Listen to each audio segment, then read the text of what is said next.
Habang namimitas ng mga tanim nilang gulay, ay pasipol-sipol pa ang batang si Popoy. Tuwang-tuwa siya dahil doble ang ani nila ngayon kumpara sa mga nakaraang araw.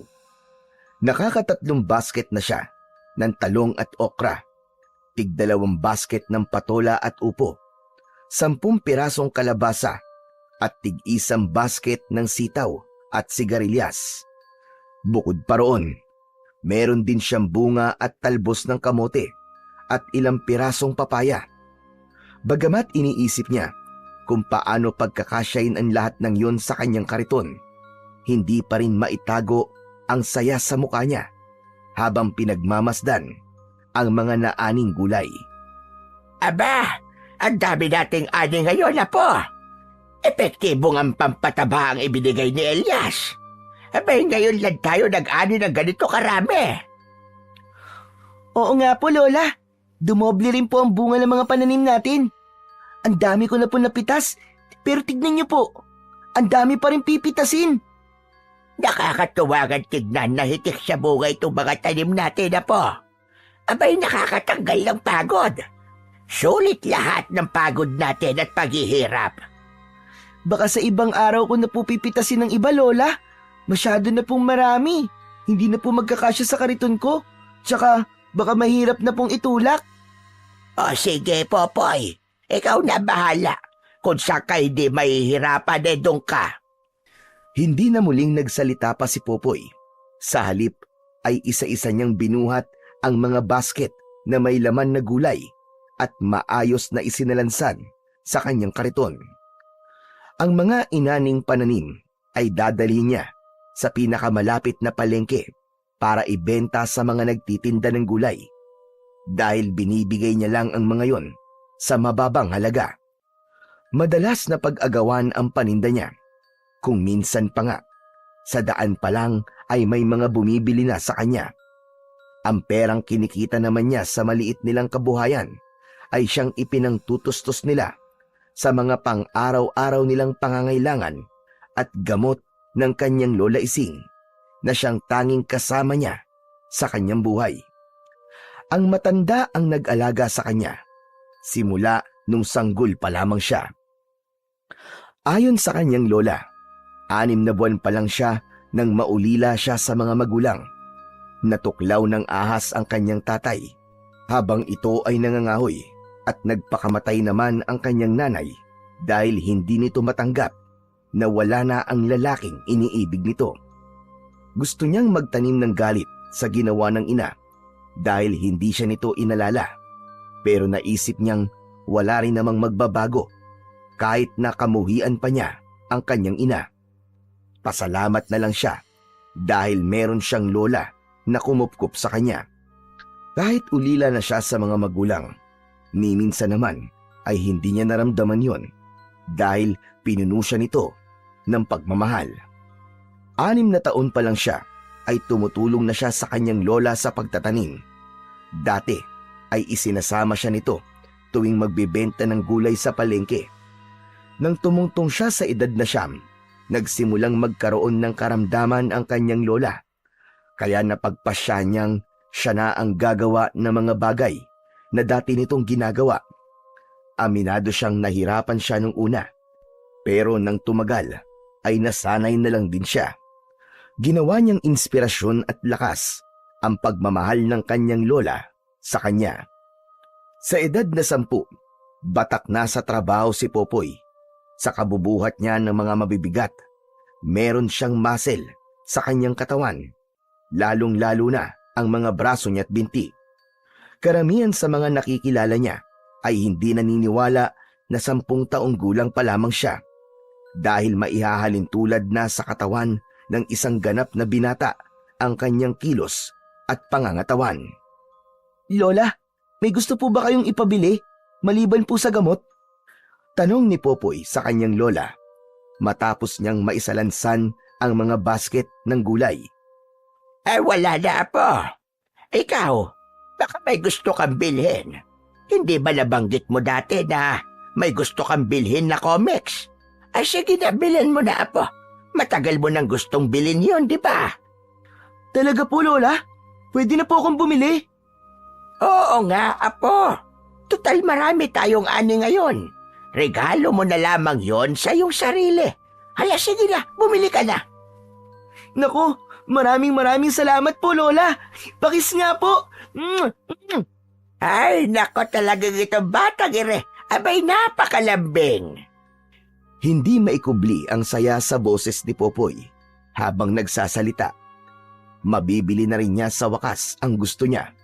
Ang naturang comics na tinutukoy ng kanyang lola ay ang librong pambata na matagal na niyang gustong bilin. Isa yung kwento patungkol sa isang batang may superpower na kidlat. Tuwing napapadpad siya sa kabayanan, palagi siyang sumisilip sa isang pwesto na nagtitinda ng mga comics. Subalit dahil walang sapat na pera, hanggang tingin na lang siya palagi. Lola, aalis na po ako O sige, Apo. Mag-iingat ka, ha? Huwag kung saan-saan pupunta. Opo. Hindi pa man tuluyang nakakalabas si Popoy sa kanilang bakuran nang may humintong isang lumang truck sa tapat nila. Ang nagmamaneho ng naturang truck ay si Mang Elias, tauhan ng kanilang mayor. Magandang araw po sa inyo, Lola Ising. Popoy! Bumaba ang lalaki sa truck at naglakad palapit sa kanila. Kayo pala, Mang Elias. Magandang araw din po sa inyo. Magandang araw din sa'yo, Elias. Ano't napasugod ka ng maaga? Sinadya ko po talagang pumunta ng maaga para maabutan ko po itong si Popoy. Ha? Ako po, Mang Elias? Bakit naman po? Inutusan ako ni Mayor na bilhin na lang lahat ng mga naanin yung gulay ngayon. Ipapamigay raw niya sa mga kababaryo natin. At para na rin daw, hindi na kayo mahirapan pa na dalhin sa palengke yung mga yon. Hindi makapaniwala si Popoy sa kanyang narinig. Ganon din ang kanyang lola. Kailan lang kasi ay nagkaroon ng sagutan ang kanyang lola at si Mayor. Ipinagpipilitan kasi ng kanilang alkalde na pag-aari umano nito ang malawak na lupain na kanilang pinagtataniman, pati na rin ang kinatitirikan ng kanilang bahay. Gusto nito na umalis sila dahil balak daw umano nitong magpatayo ng pabrika na makapagbibigay ng karagdagang trabaho sa mga kababaryo nila. Hindi pumayag ang kanyang lola dahil yun na lamang ang meron sila, kung kaya't nagkaroon ng sagutan sa pagitan ng dalawa. Ano ka mo, Elias? Abe, tama ba naririnig ko? Hindi ba ako nabibingi? Bibilhin ka mo ni Mayor itong mga gulay namin. Abe, anong nakain ng amo mo? At bigla siyang nagmalasakit sa amin. Yun po ang utos niya sa akin . Sumusunod lamang po ko, Lola Ising. Ang sabi po niya, simula raw ngayon ay siya na po ang bibili ng mga gulay ninyo. Lola, baka naman po bumabawi lang po si Mayor. Mabuti naman po at mukhang wala na siyang balak na kunin sa atin itong lupa natin. Abay, kung ganun nga, abay, mabuti naman. O siya, sige. Kung yan ang gusto niya, ikarga mo na ang mga yan sa likod ng sasakyan na po. Sige po, Lola. Mang Elias, ikakarga ko na po . O sige, sige. Dali-daling tumalima si Popoy at isa-isang binuhat ang mga basket upang isakay sa likuran ng truck. Nang matapos, ay muli siyang lumapit sa dalawa. Mang Elias, Lola, tapos na po. Naikarga ko na po lahat. Aba, ang bilis . Salamat, Popoy . Nag-usap na kami ng lola mo tungkol sa presyo. Nabayaran ko na rin. Sige po. Siya nga pala, marami pong salamat sa pampataba po na ibinigay niyo, Mang Elias . Dahil po ron, kaya marami po kaming ani ngayon. Yun lang ba? Wala yun, wag mo nang isipin yun, Popoy. Ang totoo niyan galing yun kay Mayor. Siya ang bumili nun at pinabigay sa inyo. Mukhang tama ka, baka gusto niyang bumawi sa inyo. Pasensya na kung hindi ko kagad sinabi Baka kasi hindi niyo tanggapin kapag nalaman yung galing sa kanya . Tama ka. Hindi talaga namin tatanggapin kung alam ko lang na sa kanya galing yon. Pero dahil nangyari na at napakinabangan na namin, pakisabi na lamang kay Mayor na maraming salamat. Ay, sige ho.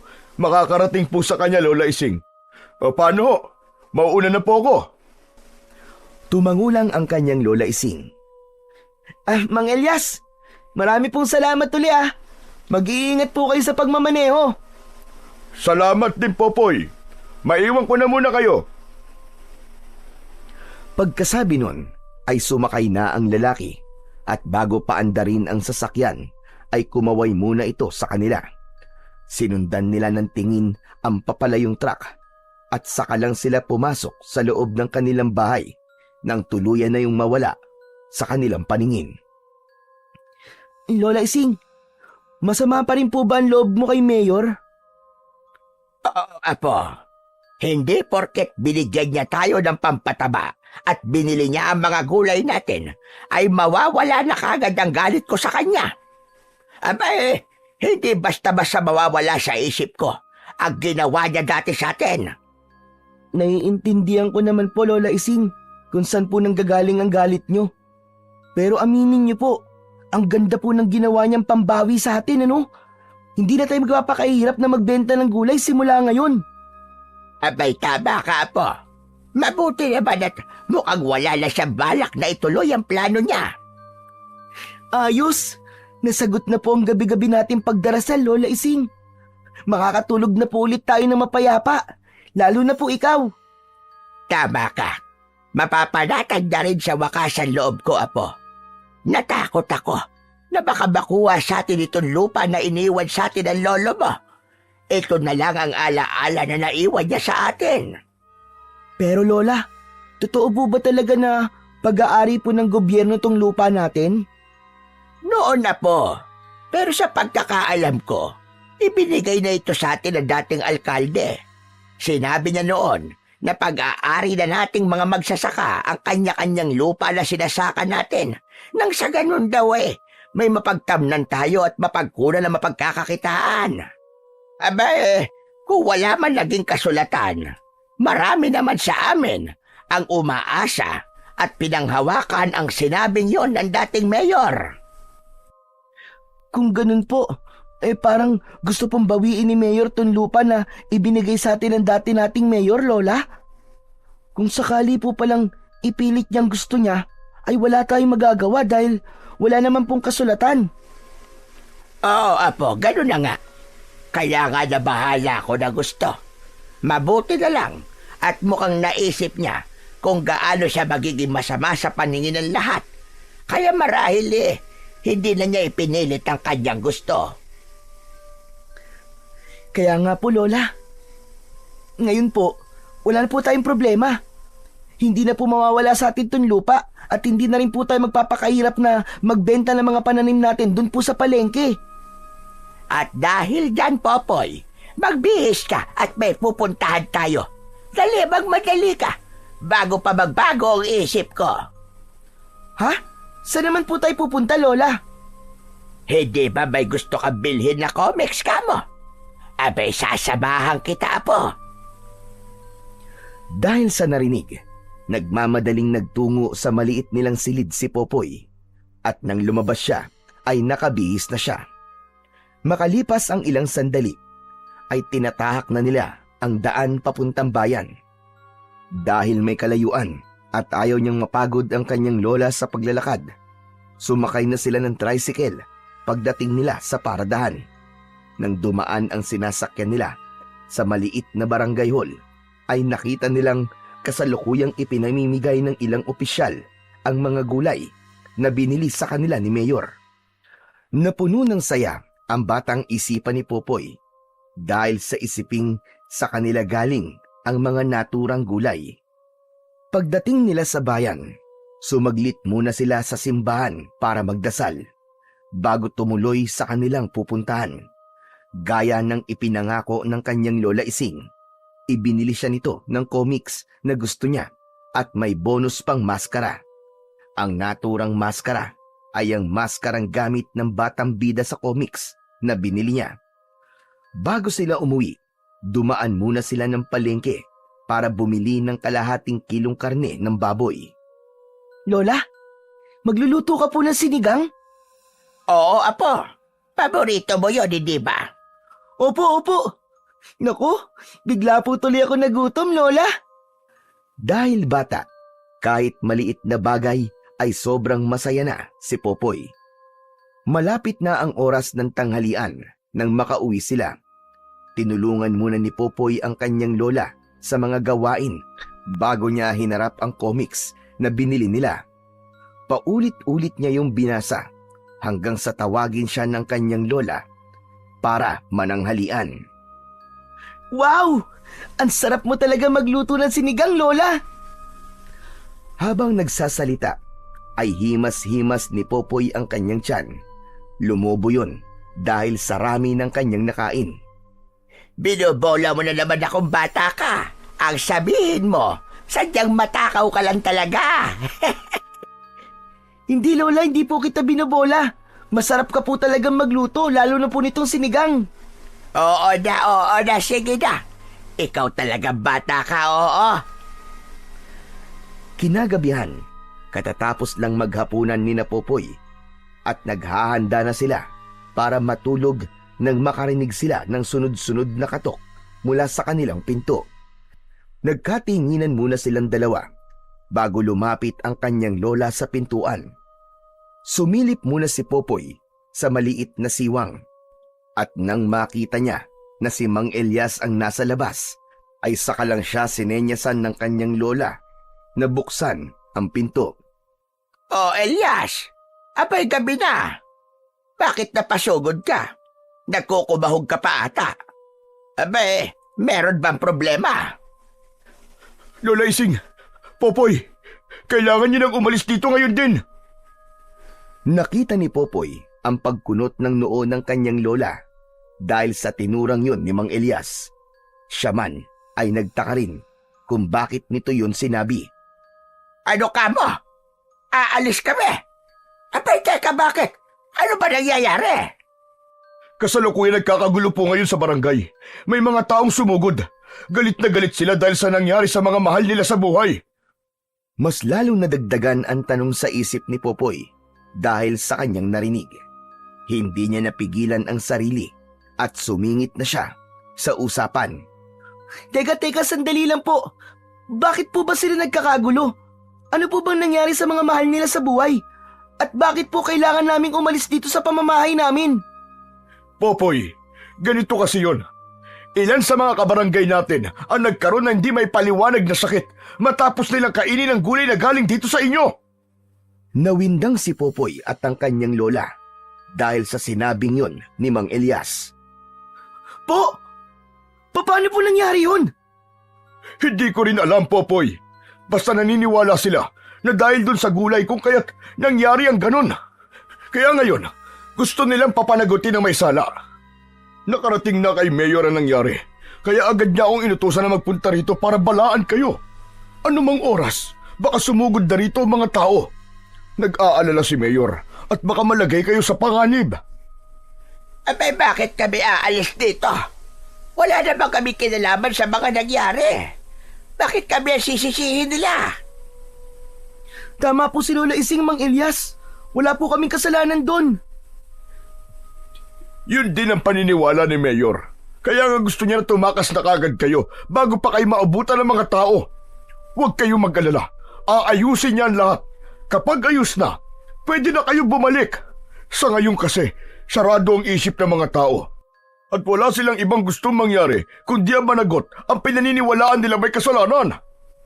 Magsasalita pa sanang muli si Popoy, subalit naudlot yun dahil may narinig silang kung anong ingay mula sa hindi kalayuan. Bumundol ang kaba sa dibdib niya nang makita ang ilang taong papalapit sa kanilang direksyon. May hawak na kahoy na may apoy sa dulo ang bawat isa sa mga ito. Naku, yun na nga ba sinasabi ko? Nandiyan na sila. Umalis na kayo habang may oras pa. Sige na, Aling Ising. Popoy, umalis na kayo. Nahintakutang tumingin si Popoy sa kanyang lola na bakas din ang pagkabahala sa muka. Lola Ising, mabuti pa po umalis na po muna tayo. Hindi tayo aalis sa po dahil wala tayong ginagawa masama. Kaya bakit tayo matatakot sa kanila? Pero Lola Ising, baka saktan po nila tayo. Ayoko po may mangyaring masama sa inyo, Lola. Tara na po, umalis na po tayo. Pagkasabi nun, ay tumakbo si Popoy papunta sa kanilang silid. Paglabas niya, ay may bitbit na siyang isang bag na may lamang damit nila ng kanyang lola. Hindi niya nakalimutang dalhin ang bagong bili niyang comics at maskara. Dalian nyo! Malapit na sila! Sige na, kumilos na kayo! Alis na! Tara na, Lola, kailangan na nating umalis. Hinawakan niya sa kamay ang kanyang lola Ising at hinila palayo. Tinahak nila ang daan papunta sa kakawyan. Habang tumatakbo ay pareho silang emosyonal na dalawa. Nang makarating sa kakawyan, nagtago sila sa isang puno kung saan abot tanaw pa rin nila ang kanilang pinanggalingan. Umiiyak na napayakap si Popoy sa kanyang lola nang makita niyang tinutupok na ng apoy ang kanilang tirahan. Lola Ising, ano na pong gagawin natin ngayon? Wala na po tayong bahay. Saan na po tayo titira? Sa halip na sagutin ang tanong niya, ay niyakap na lamang siya ng kanyang lola. Pareho silang hilam sa luha habang pinanunood ang nakadudurog sa puso na pangyayaring yun sa kanilang buhay. Sa kaiiyak, hindi na malaya ni Popoy na nakatulog na pala siya habang yakap-yakap siya ng kanyang lola. Naalimpungatan siya nang makarinig siya ng ingay. Dahan-dahan siyang nagmulat ng kanyang mga mata at bumungad sa kanya ang muka ng lola niya. Sumenya sa kanya ito na huwag itong gagawa ng ingay. Bumalik sa isip ni Popoy ang nangyari at doon niya napagtanto kung bakit siya pinatatahimik ng matanda. Nasa paligid lang ang mga taong naghahanap sa kanila. Sumiksik siya lalo sa kanyang lola at itinakip ang dalawang kamay sa sariling bibig. Inalis niya lang yon nang maramdaman niyang wala ng ibang tao sa paligid maliban sa kanilang dalawa. Lola Ising, paano na po tayo ngayon? Saan na po tayo pupunta? Siguradong hindi po sila titigil sa paghahanap sa atin. Natatakot po ako sa posibleng mangyari kapag natagpuan po nila tayo. Sa gayon, Apo, dumito na muna tayo. Galing na sila rito kaya't hindi na sila babalik pa. Iisipin nila na lumipat na tayo sa ibang barangay. Huwag kang mag-alala, Apo. Hindi kita pababayaan. Hanggat nandito ako, hindi ako papayag na saktang kanila. Pero Lola, hanggang ngayon po naguguluhan pa rin po ako sa mga nangyayari. Hindi ko po maintindihan. Bakit po sila galit na galit sa atin? Bakit tayo po ang sinisisi nila sa nangyari? Dahil nagpaloko tayo, Apo. Ngayon ko lang napagtanto. Hindi tumigil si Mayor sa gusto niyang mangyari sa lupa natin. Gumawa lamang siya ng gimmick at nagtagumpay siya. Napakunot ang noo ni Popoy sa kanyang narinig. Gimmick? Teka Lola, ano pong ibig niyong sabihin sa gimmick? Nilinlang tayo ni Mayor, Apo. Sa tingin ko, may inihalo si Mayor sa pampatabang gamot na ibinigay niya para sa mga pananim natin. Planado niyan lahat, pati ang ginawa niyang pagbili sa mga gulay natin para ipamigay sa mga tao. Ito talaga ang gusto niyang mangyari, Apo. Ang kamuhian tayo ng mga kabarangay natin nang sa ganon ay kusa tayong umalis at maangkin na niya ng tuluyan ng walang kahirap-hirap ang lupang sinasaka natin. Matapos marinig ang sinabing yun ng kanyang lola, ay napagtanto ni Popoy na tama ang kanyang lola. Pinagtagpi-tagpi niya sa kanyang isip ang mga nangyari at hindi nga maipagkakailang planado ang lahat. Ang sama niyang tao, Lola. Ang buong akala ko pa naman ay wala na siyang balak na angkinin pa ang lupa natin. Huwag kang mag-alala, Popoy. May naisip akong paraan. Kailangan ko ang tulong mo. Ano pong naisip niyo, Lola? Kilala mo si Kapitan, di ba? Magtungo ka sa kanya at humingi ka ng tulong. Sabihin mo kung ano ang totoong nangyari. Matutulungan po kaya tayo ni Kapitan, Lola Ising? Paano po kung hindi? Kilalang mabait at matulungin na tao ang kapitan natin, Apo. Kung sakali bang hindi na tayo matutulungan na malinis ang ating pangalan, baka man lang mabigyan niya tayo ng bagong tirahan na pwedeng mapagtaguan. Sige po, bukas na bukas din po. Pupuntahan ko po siya. Salamat, Apo. Ngunit mag-iingat ka, ha? Wala pwedeng makakilala sa'yo hanggat hindi mo pa nakakausap si Kapitan dahil masyadong delikado. Opo, naiintindihan ko po. Huwag po kayong mag-alala. Babalik po ko rito na may dalang magandang balita. Kinabukasan, hindi pa man gaanong sumisikat ang araw, ay lumakad na si Popoy papunta sa bahay ng kapitan. Sa daan, todo iwas siya sa mga taong nakakasalubong niya. Sinadya niyang bagalan ang paglalakad upang hindi siya mahalata. Makalipas ang halos kalahating oras, nakarating din siya sa kanyang destinasyon. Kapitan? Kapitan! Tao po! Kapitan! Habang sumisigaw sa labas ng tarangkahan, ay patingin-tingin sa kanyang paligid ang batang si Popoy. Bagamat walang gaanong kapitbahay dahil malapit din sa bukid ang bahay ng kapitan, nanatili pa rin siyang alerto. Ilang beses pang naulit ang ginawa niyang pagtawag bago bumukas ang pintuan ng bahay at mula roon ay niluwa ang taong pakay niya. Naglakad palapit sa kanya ang lalaki at pinagbuksan siya ng gate. Magandang umaga po, Kapitan. May mahalaga po sana akong sasabihin sa inyo . Kung ayos lang po, sa loob ko na po sasabihin.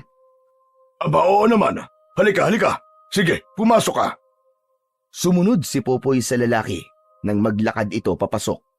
Pinaupo siya nito nang makarating sila sa sala. Umaupo ka muna. Gusto mo ba ng kape? Hindi na po, Kapitan.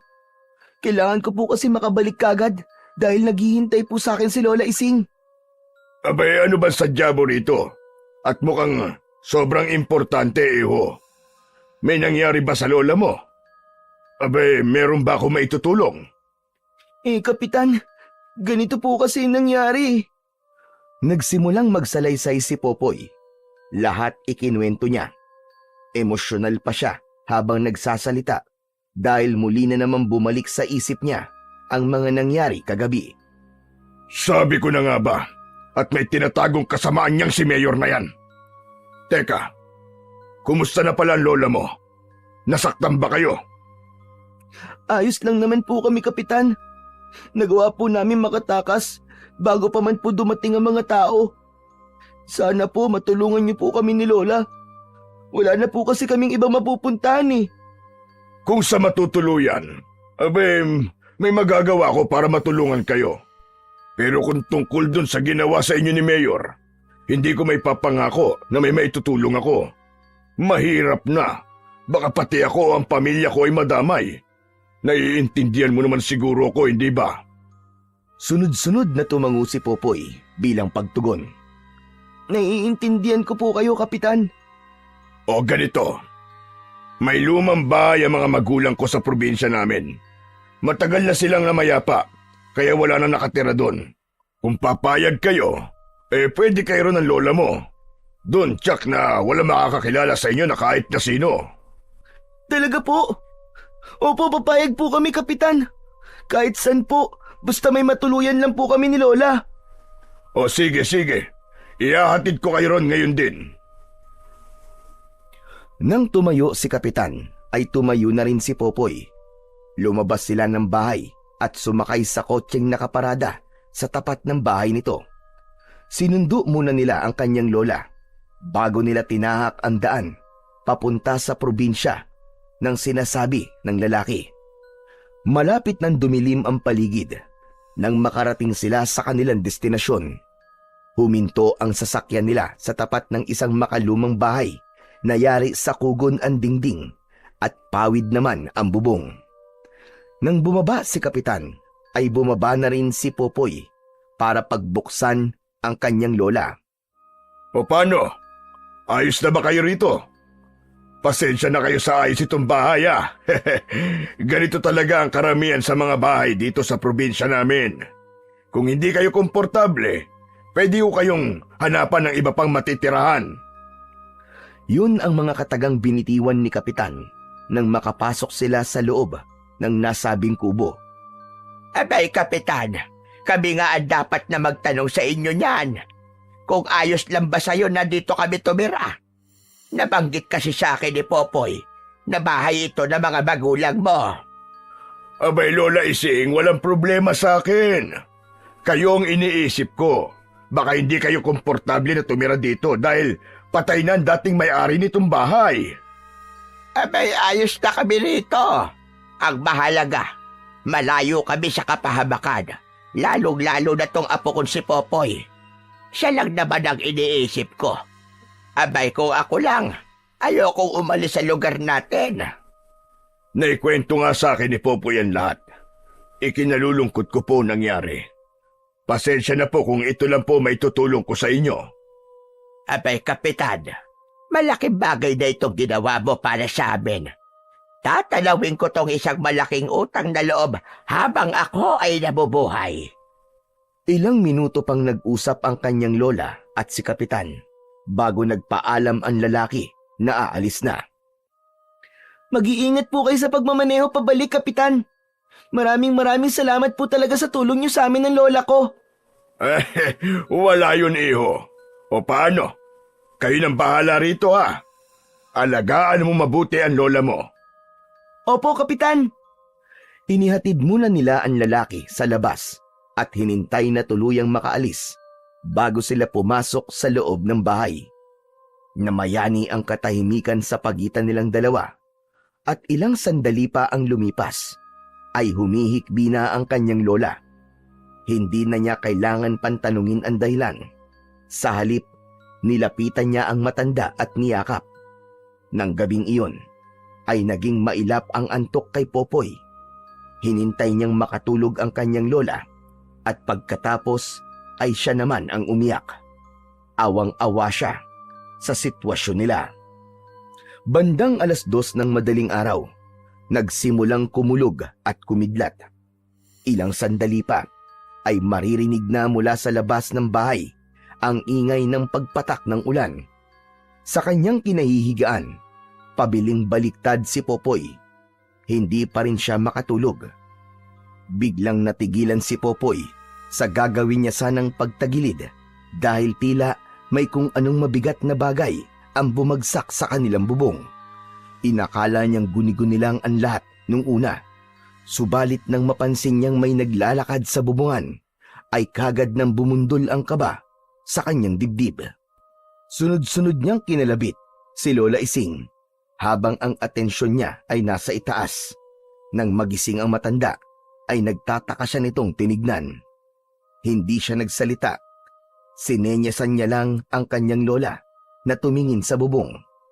Katulad ng naging reaksyon niya, halatang natakot din ito matapos malaman ang kasalukuyang nangyayari. Sabay silang napalingon sa bintana nang biglang bumukasyon ay bumungad sa kanila ang isang matanda na may nakakatakot na itsura.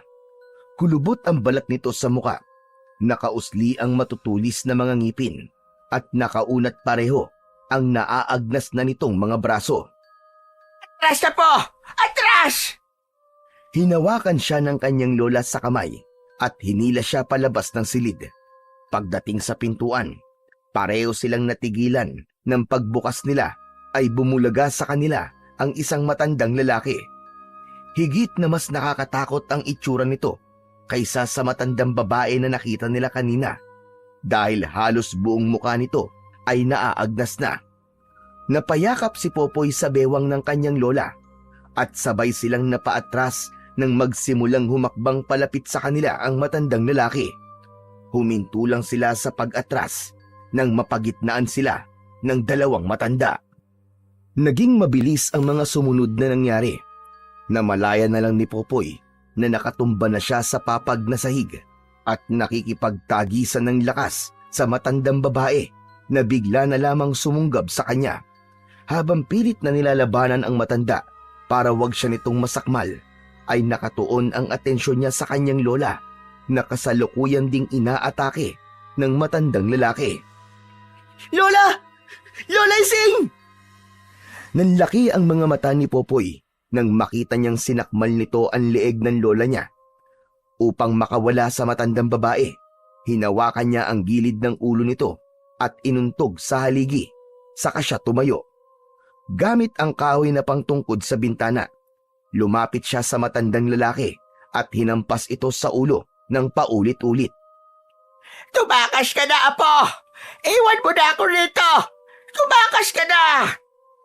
Habang nagsasalita, ay bumubulwak ang dugo nito mula sa bibig. Ayaw pa rin itong bitiwan ng aswang kahit paulit-ulit niyang pinapalo ng kahoy ang ulo ng aswang. Hayop ka! Bitiwan mo ang lola ko! Bitiwan mo ang lola ko! Pumwesto si Popoy sa likuran ng aswang at ipinulupot niya ang isa niyang braso sa leeg nito. Nagpumiglas ang aswang at sinubukang makawala sa pagkakasakal niya. Wala na sana siyang balak na bitiwan ang leeg nito, subalit biglang may sumunggab sa kanya mula sa likuran, dahilan para makabitaw siya. Halos mawalan siya ng ulirat dahil sa tindi ng sakit na nararamdaman niya ng mga oras na yon. Ramdam niya ang pagbaon ng matutulis na ngipin ng matandang babae sa kanyang balikat. Sa kabila ng nararamdaman sakit, sinikap pa ring manlaban ni Popoy nang makita niyang muli na namang sinakmal ng matandang lalaki ang kanyang lola. Tumakas ka na, iho! Iligtas mo na ang iyong sarili! Tumakas ka na! Habang sinasabi yun, ay rinig na rinig niya na may halo ng pagmamakaawa sa boses ng kanyang lola. Lola Ising! Babalik po ako! Hihingi po ako ng tulong! Babalikan ko po kayo!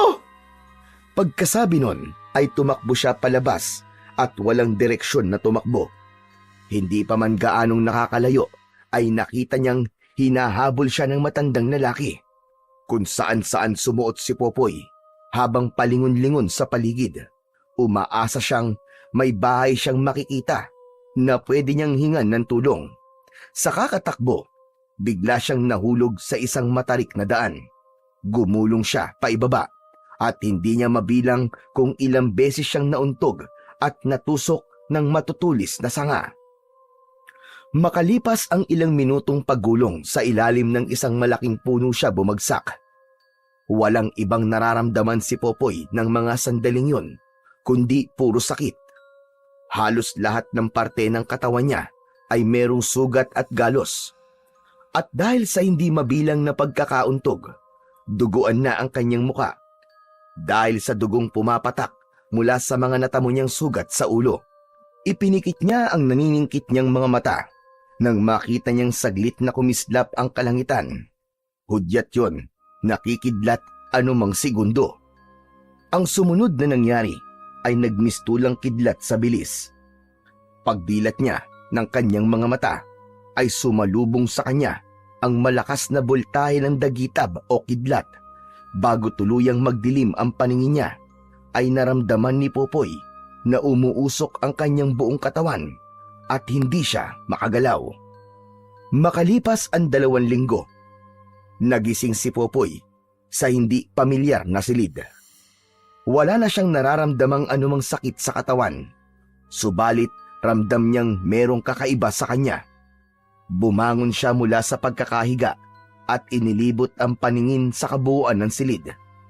Tumuon ang atensyon niya sa isang mesa na puno ng samot-saring bagay na nakalagay sa ibabaw nun. May mga garapon na ang laman ay dahon at ugat. May mga kandilang nakasindi, patong-patong na libro, maliit at malalaking santo, at marami pang iba. Gising ka na pala, iho! Dumako ang tingin ni Popoy sa isang matandang lalaki nakakapasok lang. Teka, nasan po ako? Sino po kayo? Lumapit sa kanya ang matanda at pinulsuan siya. Sunod nitong sinipat ang mga mata niya.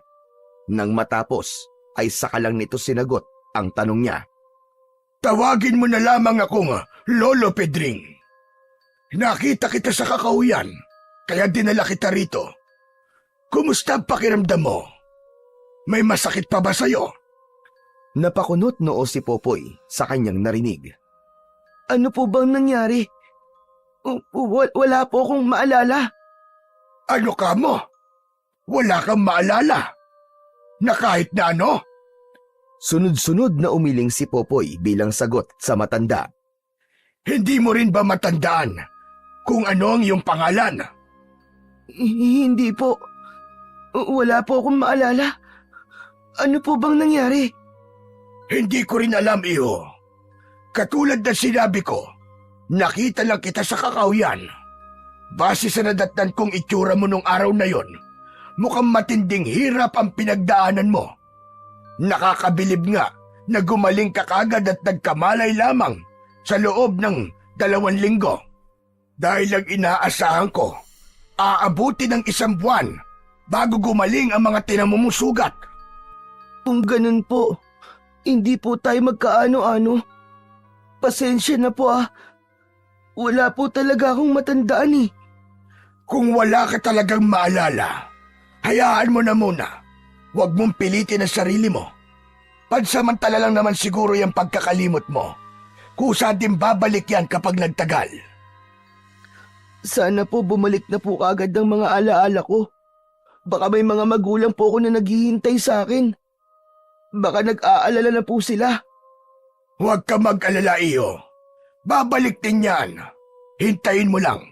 Dahil kapag pinilit mo ang sarili mo na alalahanin ang lahat, sasakit lamang ang ulo mo. Kapag nagkataon, baka mas lalo ka lang mahirapan na maalala ang lahat. Magsasalita pa sanang muli si Popoy, subalit naudlot yun dahil may narinig siyang pagsigaw mula sa labas. May tumatawag sa pangalan ng matanda. Bahagyang sumilip si Popoy sa bintana at may nakita siyang 3 tao na papalapit. 2 babae at 1 lalaki. Napuno ng pagtataka ang kanyang muka nang mapansin niyang nakatali ang mga kamay ng isa sa 2 babae. Sino po sila? Sina Victor at Criselda. Yang dalagitang kasama nila ay ang anak nilang si Helen. Nandito na naman sila para magpagamot. Nang lumabas ang matanda, ay sumunod siya rito. Kinausap nito ang mag-asawa at ayon sa kanyang narinig, ay hindi pa rin daw bumubuti ang lagay ni Helen. Nang pumasok ang mga ito sa loob, ay nakatingin lang sa kanila si Popoy, partikular sa dalagitang tila wala sa sarili. Napaigtad siya nang biglang humarap sa kanya ang babae. Nanlilisik ang mga mata nito habang nakangisi. Nang magsimula itong magpumiglas, ay nahintakutan siyang nagtago sa likod ng pintuan. Narinig niyang may sinambit na mga kataga si Lolo Pedring at pagsilip niya ay wala nang malay ang dalagitang si Helen. May isinulat sa isang kulay dilaw na papel ang matanda at pagkatapos nito yung dasalan ay sinunog nito yon. Minarkahan nito ng krus ang noo ng babae gamit ang abo ng sinunog na papel at pagkatapos ay diniinan nito yon at nagsimulang mag-orasyon. Nanlaki ang mga mata ni Popoy nang biglang dumilat si Helen at muling nagpumiglas mula sa pagkakatali sa upuan. Mistula itong isang galit na tigre na handang manakmal anumang oras. Nang magtagumpay itong makawala, ay kagad nitong sinakal si Lolo Pedring. Lumapit naman si Criselda para awatin ang anak, subalit pati ito ay sinakal din at pagkatapos ay ibinalibag pareho. Natakot ang tatay ng babae sa mga nakita at bigla itong kumaripas ng takbo palayo. Sa kanyang kinatatayuan, nanigas ang katawan ni Popoy nang sa kanya naman tumuon ang atensyon ni Helen. Nilapitan siya nito at sinakal. May kakaibang naramdaman si Popoy ng mga sandaling yon habang naghahabol ng hininga. Parang may libu-libong bultahe ng kuryente ang gustong kumawala mula sa kanyang katawan. Nang tignan niya ang kanyang mga palad, ay may nakita siyang kumikislap sa dulo ng kanyang mga daliri. Itinaas niya ang kanyang mga kamay at hinawakan ang braso ni Helen. Dahil sa kanyang ginawa, nangisay ang babae na tila na kuryente at unti-unting lumuwag ang pagkakasakal nito sa kanya hanggang sa tuluyan siya nitong mabitiwan. Natulala si Popoy nang bumagsak si Helen sa harapan niya. Nilapitan niya ang babae para sana gisingin, subalit mula itong nangisay nang dumantay ang palad niya sa balat nito. Nagpalipat-lipat ang tingin ni Popoy sa mga palad niya at sa babae. May bakas ng pagkabahala sa kanyang muka dahil sa isiping baka kung ano na ang nagawa niya. Mula sa sulok ng kanyang mga mata ay nakita niyang nagkamalay na si Lolo Pedring. Huwag kang mag-alala. Nawalan lang siya ng malay. Malakas ang itim na kapangyarihan na nasa kanyang katawan, kaya hindi siya basta-basta mamamatay. Tumingin si Popoy sa matanda at ipinakita ang kanyang mga kamay. Ano po nangyayari sa akin? Bakit ganito? Parang may kuryente po mga palad ko. Wala ka ba talagang naaalala sa mga nangyari sa'yo? Sa tingin ko kasi, tinamaan ka ng mutya ng dagitab. Ano po? Mutya ng dagitab? Ano po yun? Dagitab, kidlat. Ang mutya ng dagitab o kidlat ay isang uri ng kapangyarihan na makukuha kapag tinamaan ka ng kidlat. Subalit, bibihira lamang ang nakakaligtas sa mga ganong uri ng pangyayari. Himala kung may tituring ang nangyari sa'yo. Ano po? Teka, naguguluhan po ako. Wala po akong maintindihan. Hindi ito ang tamang oras para ipaliwanag ko sa iyo ang lahat. Ang mabuti pa, paypayan mo si Criselda at bubuhatin ko naman itong si Helen papunta sa silid. Kailangan kong maitali ang mga kamay niya at paa at nang sa ganon ay hindi siya muling makawala. Sinunod ni Popoy ang sinabi ng matanda. Nilapitan niya si Criselda at pinaypayan. Nang magkamalay, ay kagad nitong hinanap ang anak. Inalalayan niya ang babae na makatayo at sabay silang nagtungo sa silid kung saan naabutan nilang ginagamot na ni Lolo Pedring si Helen. Nanatili silang nakatayo sa may pintuan at pinanood ang ginagawa ng matanda. Muli na namang nasaksihan ni Popoy kung paano nagpumiglas si Helen nang magsimulang magbanggit ng dasal si Lolo Pedring. Nagtagal ng ilang minuto ang pagwawala nito bago nawalan ng malay. Nang muling magkamalay, kalmado na ang mukha nito at wala na ang nakakatakot na boses. Kaagad na nilapitan ni Criselda ang anak at niyakap. Hindi pwedeng palagi na lamang ganito, Criselda. Sinabi ko na sa iyo nung una pa lang kung ano ang magiging dulot nito. Kailangan mo nang magdesisyon bago pa sumapit ang kabilugan ng buwan. Bagamat nagtataka si Popoy sa sinabing yon ni Lolo Pedring kay Criselda, ay nanatili lang siyang nakamasid hanggang sa tuluyang umalis ang mag-ina. Kinagabihan ng araw na yon, kakatapos lang nilang maghapunan nang tawagin siya ni Lolo Pedring. Hinawakan nito ang dalawa niyang kamay at tinignan. Iho, masyadong malakas ang kapangyarihang nananalaytay sa mga ugat mo. Maaari kang makapanakit ng hindi sinasadya kapag hindi mo ito nagawang kontrolin. Ang mutya ng dagitab, ang pinakamakapangyarihan sa lahat ng mga mutya. Wala pa ako nabalitaang may nabuhay matapos na tamaan ito. Sa nakikita ko sa iyo ngayon, ang mutya mismo ang may gusto na mapasayo siya. Kaya ka nakaligtas. Pero Lolo, may paraan po ba para maalis po sa katawan ko ang mutya na ito? Halatang natigilan ang matanda sa sinabing yon ni Popoy. Bakit mo naman naitanong? Ayaw mo bang magkaroon ng ganyang kalakas na kapangyarihan? Sabi niyo po kasi na posible po makapanakit po ako ng iba kapag hindi ko po nagawa tong kontrolin eh. Ayoko po mangyari ulit yung kanina. Natakot po ako.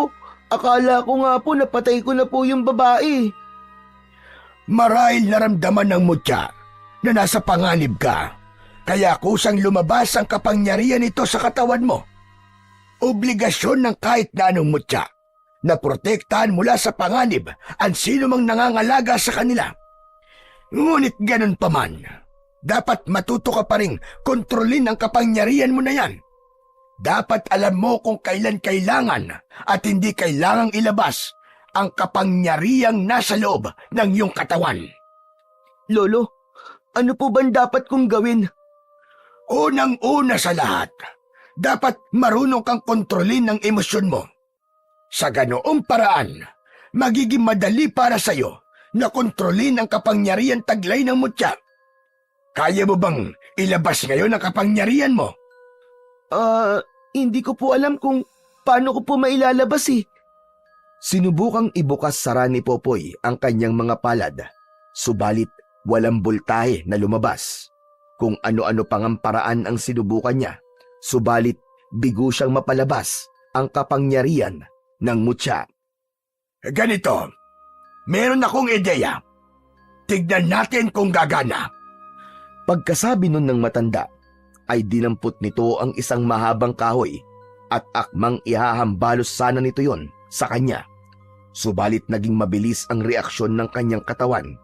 Sinangga ng isa niyang kamay ang kahoy at ang isa naman niyang kamay ay kusang dumapo sa dibdib ni Lolo Pedring, dahilan para tumalsik ang matanda.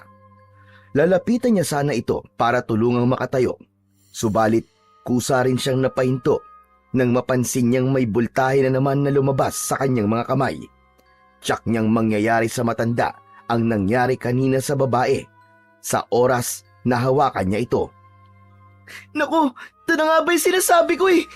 Ayos lang po ba kayo? Pasensya na po. Hindi ko po sinasadya. Tumayo muna si Lolo Pedring bago sumagot. Huwag kang mag-alala. Ayos lang ako. Tama nga ako. Kusan lalabas ang iyong kapangyarihan sa oras na maramdaman ng mutya na nasa panganib ka. Pero Lo, paano ko po may tatago ulit ito? Kanina po kasi kung saan lang po siya nawala eh. Sige, subukan natin ito. Subukan mong pakiramdaman ng iyong sarili. Ikalma mo ang iyong isipan. Iparamdam mo sa mutya na panatag ka. Sinunod ni Popoy ang sinabi ni Lolo Pedring. Pumikit siya at pinakiramdaman ang sarili. Makalipas ang ilang segundo, naramdaman niyang nagtagumpay siya sa nais niyang gawin. Pagdilat niya ng mga mata, ay wala na ang bultahe ng dagitab sa mga kamay niya. Nagawa mo ng walang kahirap-hirap.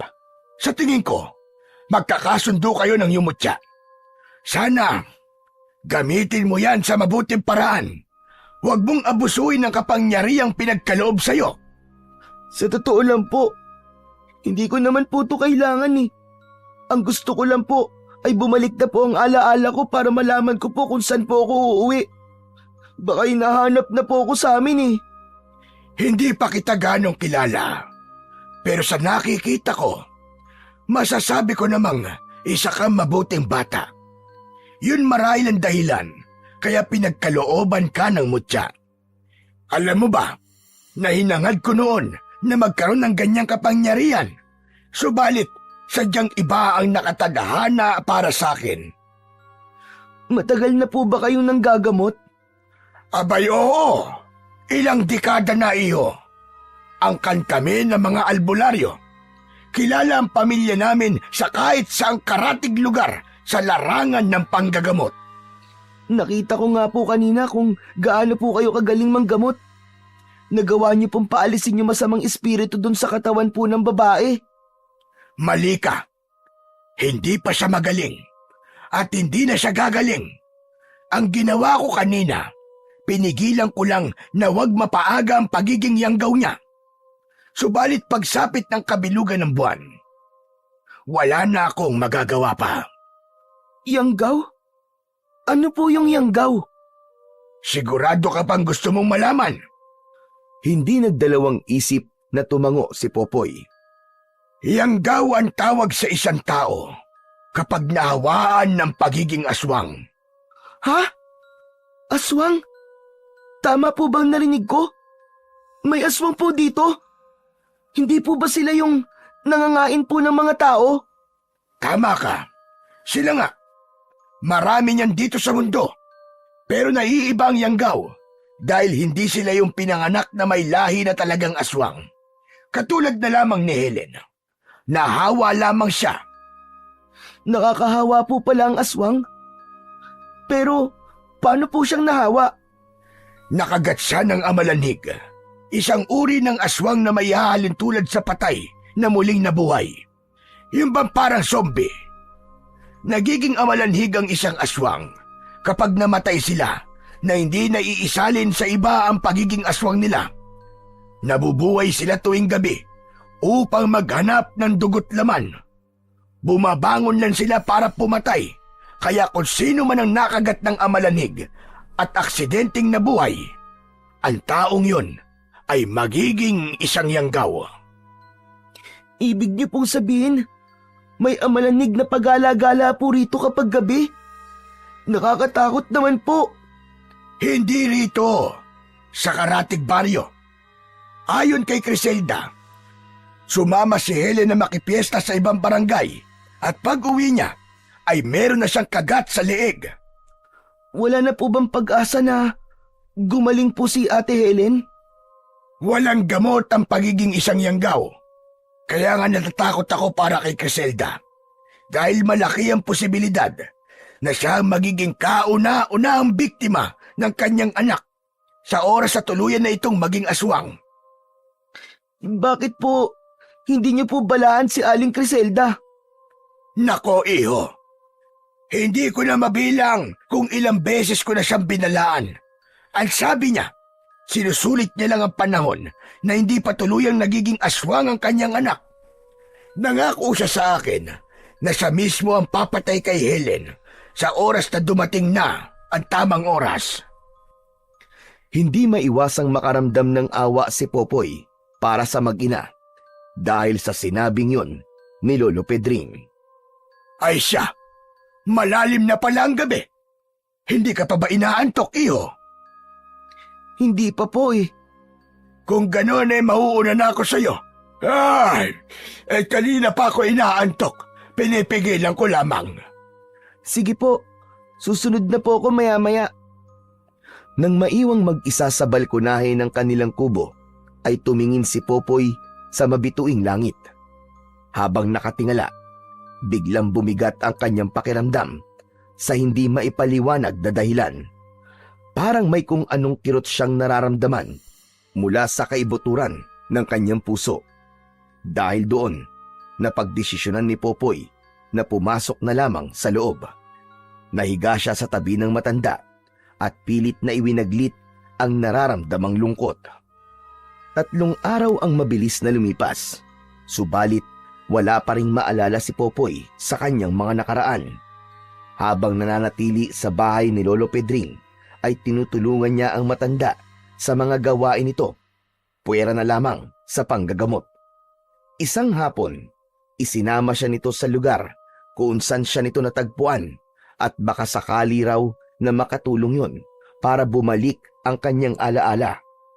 Makalipas ang ilang minutong paglalakad, huminto sila sa tapat ng isang malaking puno na nasa ilalim ng isang mataas na bangin. Dito mismo sa puno na ito kita natagpuan. Sa tingin ko, nahulog ka mula sa itaas. Tumingala si Popoy para pagmasdan ang bangin.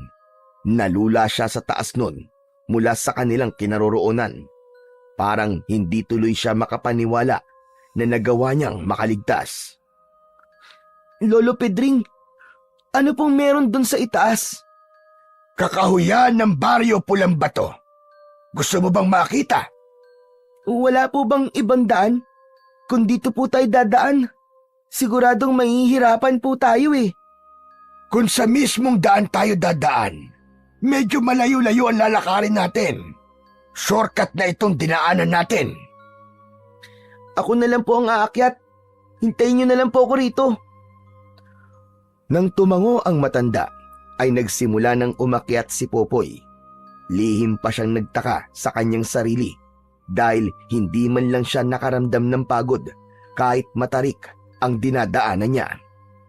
Nang makarating sa itaas, sumalubong sa kanya ang makapal na kakahuyan. Inilibot niya ang paningin sa paligid at nagbabaka sakaling may makita siyang makakatulong upang bumalik ang kanyang alaala. Subalit, bigo siyang bumaba. O ano? Anong nakita mo? Wala ka bang nakitang pamilyar sa iyo? Salubong na tanong sa kanya ni Lolo Pedring pagkababa niya. Wala po eh. Puro mga puno lang po nandun. Ay nako. O siya, malapit ng dumilim. Uwi na ba tayo? Sige po, balik na lang po tayo ulit sa ibang araw. Habang naglalakad pa uwi, ay bagsak ang mga balikat ni Popoy. Gusto na niyang bumalik ang kanyang mga alaala, subalit hindi naman niya alam kung paano. Huwag ka nang malungkot. Babalik din ang mga alaala mo. Sa ngayon, huwag mo na lang munang pilitin ang sarili mo na alalahanin ang lahat. Lolo Pedring, kailan po kaya babalik ang alaala ko? Ilang gabi na po kasing mabigat po ang pakiramdam ko eh. Sa tingin ko po, may koneksyon yun sa mga nangyari sa akin. Baka hinahanap na po ako ng mga magulang ko at sobra na po sila nalulungkot. Kaya ganito po ang pakiramdam ko palagi. Gusto mo bang magtungo tayo bukas sa Baryo Pulang Bato? Baka doon ka nakatira at baka may nakakakilala sa'yo. Sige po Lolo Pedring. Gusto ko na po kasi talagang maalala ang lahat eh. O sige, bukas na bukas din ay sasamahan kita magpunta roon. Sana hindi masayang ang lakad natin. Maraming salamat po Lolo Pedring. Nang gabing yon, muli na namang naging mailap ang antok kay Popoy. Bandang 12:00 ng gabi, binulabog sila ng sunod-sunod na katok mula sa labas. Nagising si Lolo Pedring at nang buksan nito ang pinto, ay sumalubong sa kanila si Hector, asawa ni Aling Criselda. May malaking sugat ang lalaki sa leeg na siya nitong tinakpan gamit ang isa nitong kamay. Ayon sa lalaki, tuluyan na ngang naging aswang si Helen at napatay ng dalagita ang sariling ina. Lumingon sila sa pinanggalingan ni Hector at nakita nila si Helen, subalit malayong malayo na ang itsura nito sa dati nitong muka. Naging nakakakilabot na itong tignan dahil sa matutulis nitong mga kuko at ngipin na nakausli. Pinapasok nila ang lalaki sa loob at isinara ang pintuan. Pumasok si Lolo Pedring sa silid nito at nang lumabas ay may sukbit na itong itak. Dito lang kayo. Hindi niya kayo kayang lapitan hanggat nandito kayo sa loob dahil takot ang aswang sa mga bagay na nandito.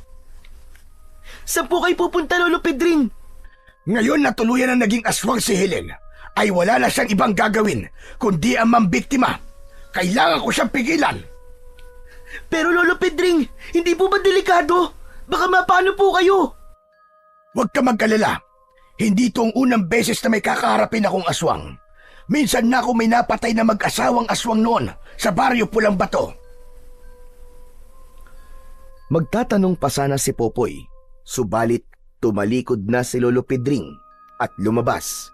Sinundan niya ang matanda at sinubukang pigilan, subalit hindi siya nito pinakinggan.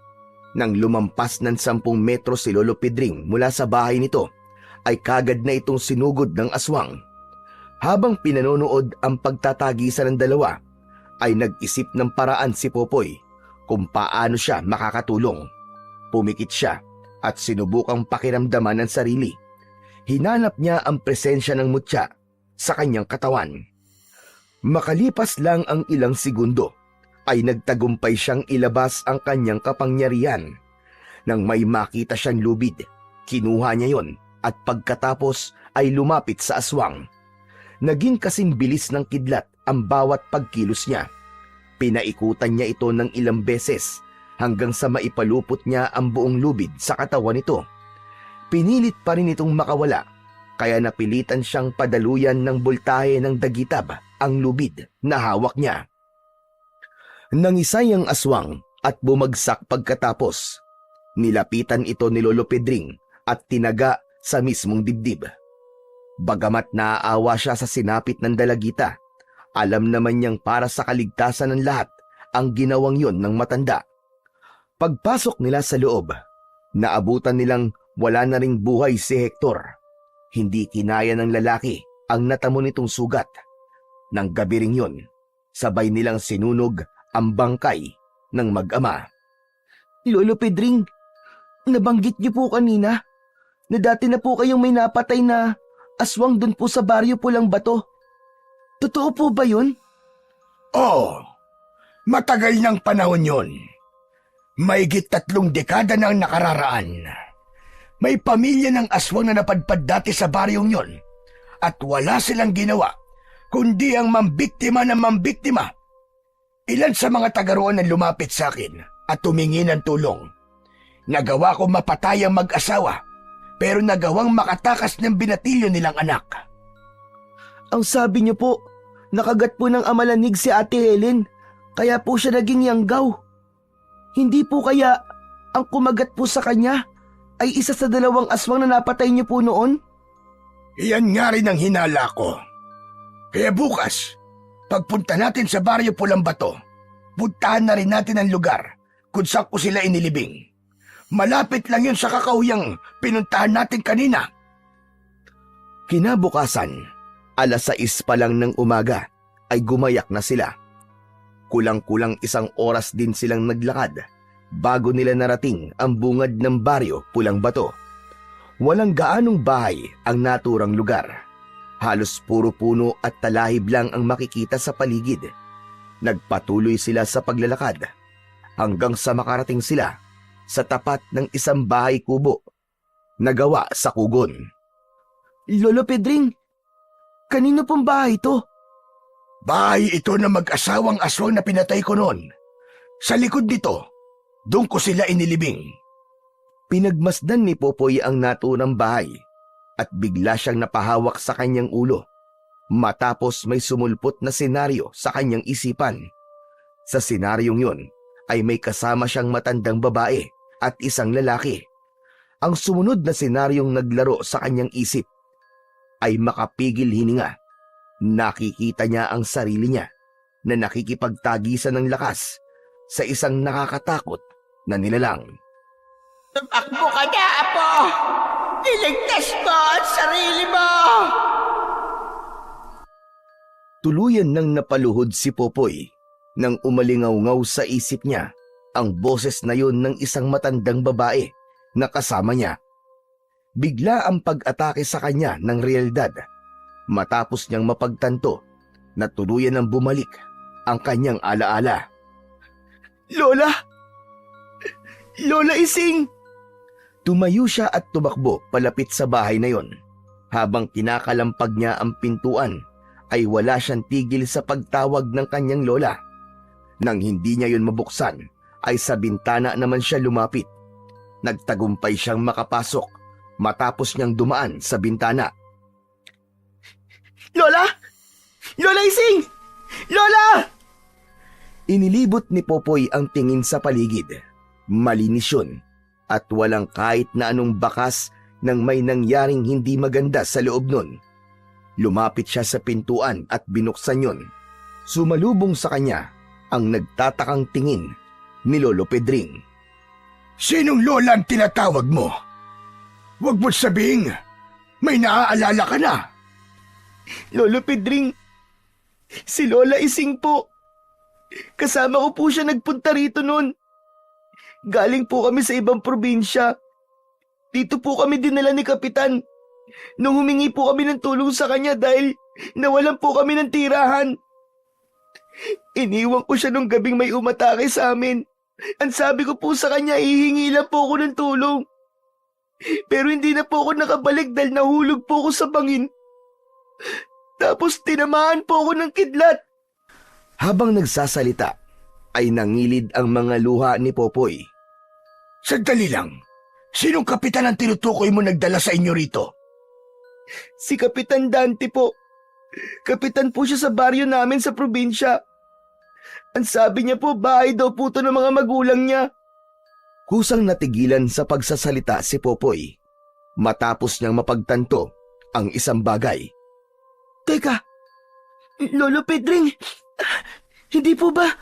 Ang sabi niyo po, ito po ang bahay ng mag-asawang aswang na pinatay niyo?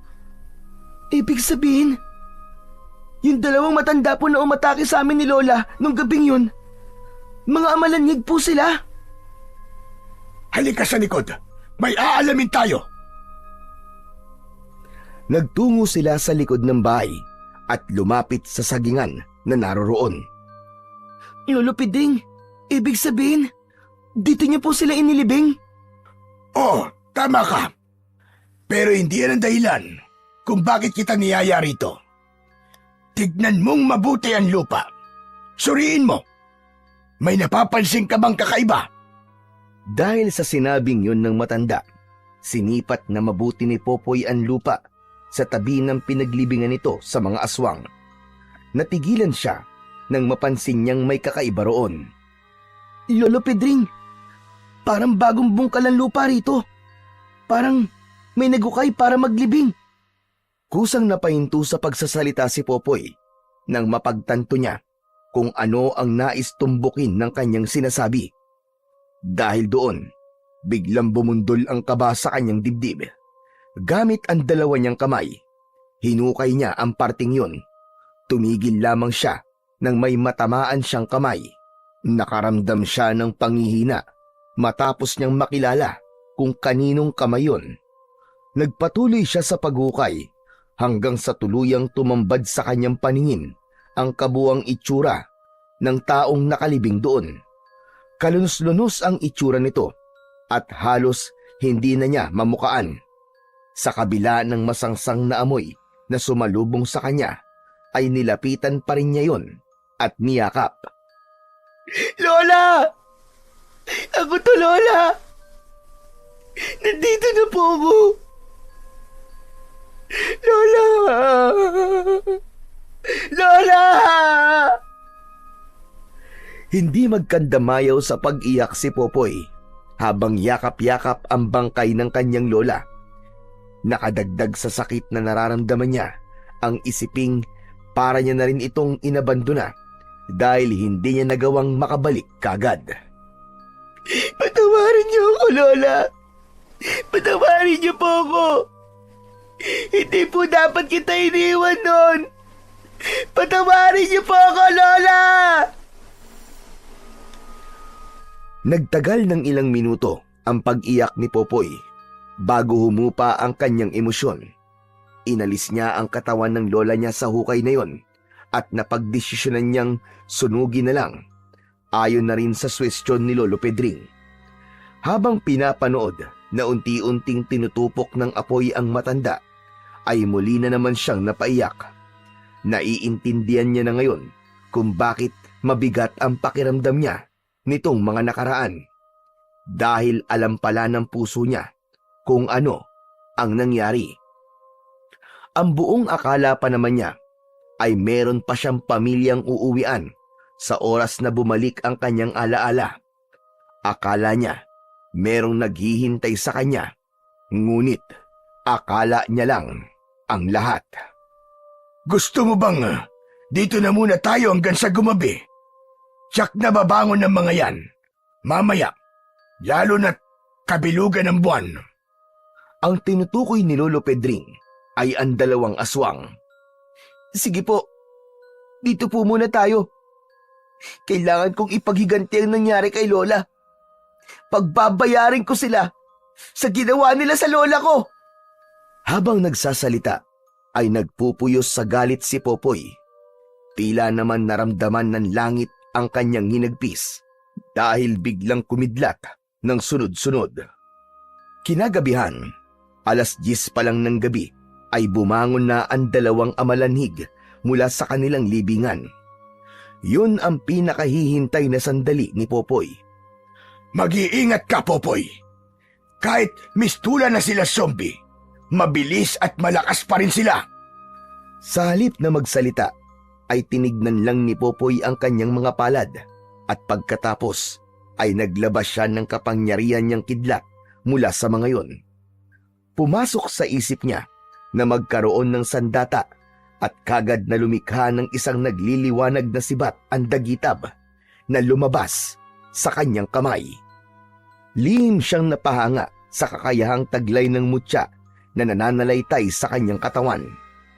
Pinaglaruan niya sa kanyang mga kamay ang sibat na hawak na animo ay isa yung baton. Hindi na hinintay ni Popoy na pasukin pa sila ng dalawang aswang. Siya na mismo ang lumabas para salubungin ang mga ito. Nang makita siya ng lalaking amalanhig, ay kagad siya nitong sinugod. Hawak ang sibat, sinalubong niya ito at sunod-sunod na inatake. Hindi siya tumigil hanggat hindi ito bumabagsak. Tumalsik ang aswang at humampas sa isang puno na nasa hindi kalayuan matapos niyang iwasiwas ng palang ang hawak niyang sibat. Bagamat hindi yun natamaan ng talim, naglabas ng matinding puwersa ang pag-atake niyang yon, kaya tumilapon ang amalanhig.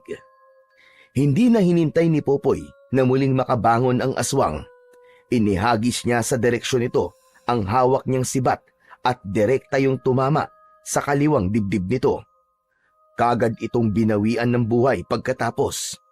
Itinaas lang ni Popoy ang kanyang kanang kamay at bumalik sa kanya ang sibat.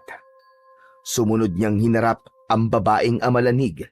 Naging mabilis lang ang paglalaban nila dahil kagad niya itong tinapos.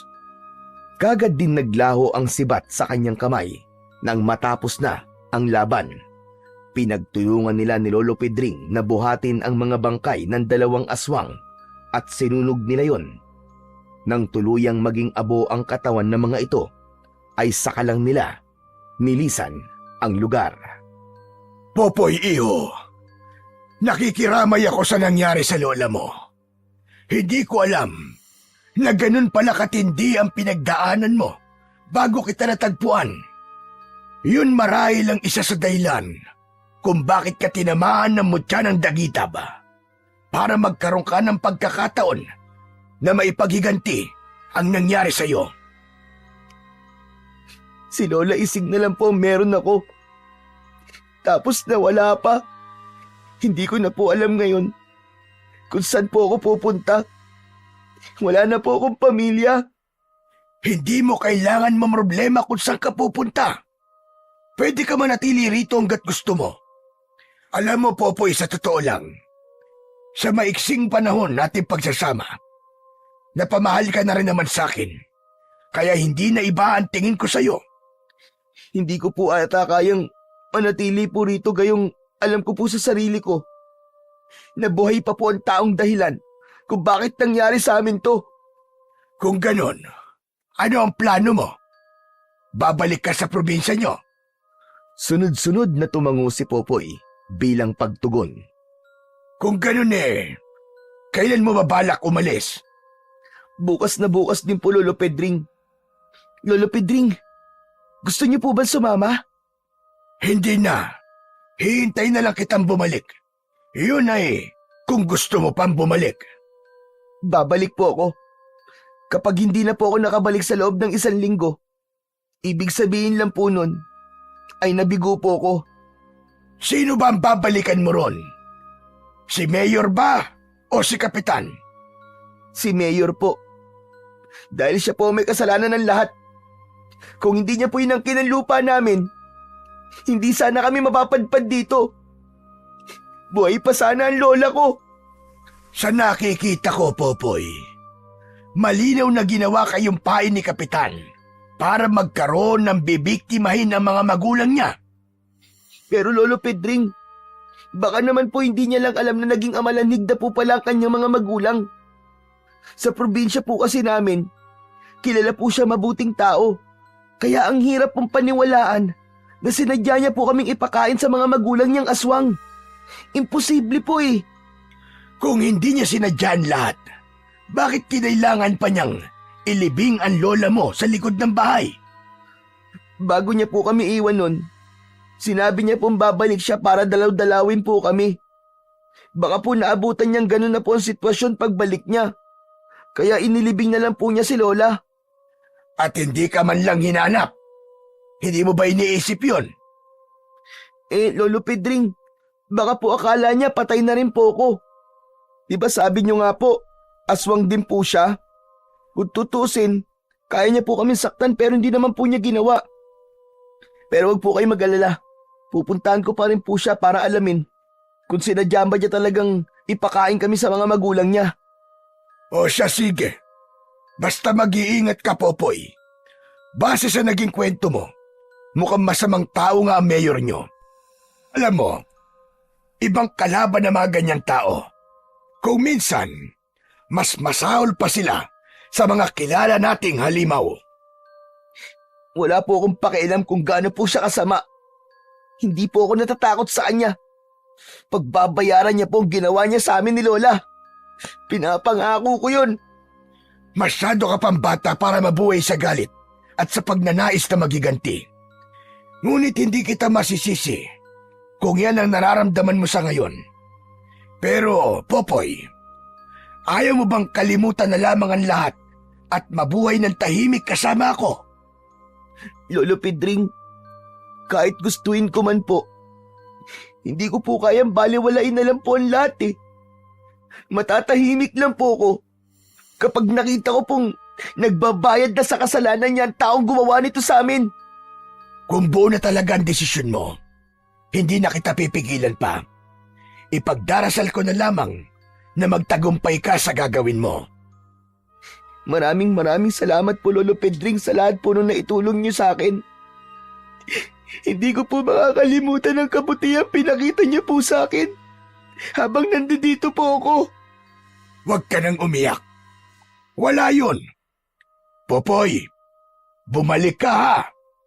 Hihintayin kita, apo ko. Nang yakapin siya ni Lolo Pedring, ay niyakap niya rin ang matanda.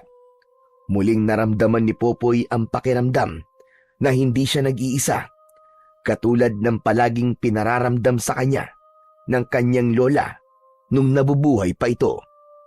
Kinabukasan, inihatid siya ni Lolo Pedring sa sakayan ng bus papunta sa probinsya nila. Ayon sa matanda, aabutin ng mahigit 8 oras ang biyahe, kaya ginising siya nito ng maaga upang hindi siya abutan ng gabi sa daan. Inabot ng 2 oras ang paghihintay ni Popoy bago tuluyang umalis ang bus na sinasakyan niya. 5 oras na siguro silang umaandar nang biglang magkagulo sa loob ng bus. May 2 lalaki ang bigla na lang naglabas ng patalim at inutusan silang lahat na ilabas ang dala nilang mga pera. Inilabas ni Popoy ang pera niyang nakabalot sa isang lumang panyo at hinintay ang isa sa 2 lalaki na tuluyang makalapit. Nang hawakan nito ang kanyang kamay para kunin ang pera niya, ay bigla na lang itong nangisay at bumagsak. Nataranta ang kasama nitong nakabantay sa may pintuan at tumalon palabas kahit umaandar ang bus. Kaagad na humupa ang tensyon sa loob matapos matiyak ng mga pasahero na ligtas na silang lahat. Ang lalaking nawalan ng malay ay pinaniniwalaang inatake ng sakit kaya biglang nangisay. Ngunit ang hindi nila alam ay nakuryente ito sa dagitab ni Popoy. Pasado 6:00 na ng gabi nang huminto ang sinasakyang bus ni Popoy sa bayan ng San Mateo. Mula roon, sumakay siya ng jeep at bumaba sa palengke kung saan siya nagbebenta ng gulay noon. Nagulat pa siya nang may biglang kumalabit sa kanya habang nakatayo siya sa gilid ng maputik na kalsada. Paglingon niya, nakita niya si Mang Elias. Oh, Popoy!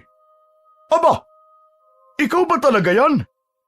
Bakas sa mukha ng matanda na hindi ito makapaniwala na nakatayo siya sa harapan nito. Mang Elias! Opo, ako nga po ito si Popoy.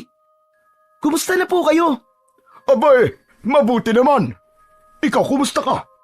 Wala na ako naging balita sa inyo simula nung gabing yun. Abay, nasaan ang lola mo? Kasama mo ba?